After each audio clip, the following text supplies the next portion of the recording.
गाजियाबाद, निजामाबाद और canal road को मिलाने वाली सड़क अरसा दराज से मुरम्मत की मुंतजिर है। अहम शाहराह पर हिचकोले खाती गाड़ियां और मोटरसाइकिल इंतजामिया की अदम तवज्जो की मिसाल हैं।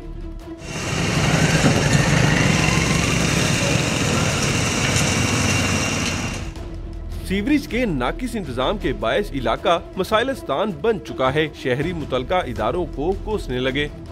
8 साल हो गए सड़क नूं, कोई इहदा माई बाप नहीं पुछण गिछण वाला हैगा। सारी दुनिया चलेगी उत्थे दफ्तर 50 दफा गए हैं भी यार इस कोई इलाके का कुछ मुस्तकबिल बनाओ, कोई बने सड़क बने, पर कोई सुनता कोई नहीं। आंदे देख के चले जाते हैं। यहाँ पर सीवरेज की वजह से लोग बहुत परेशान हैं, साफ़ पानी की वजह से बहुत परेशान हैं कि साफ़ पानी में गटरों का पानी मिलकर आता है।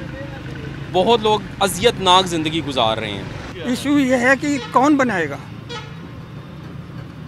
वो कहते हैं आने वाली हुकूमत बनाएगी फलां, क्या है गंदी गंद चारों तरफ पड़ा हुआ है। आने जाने वालों के लिए बहुत परेशानी होती है।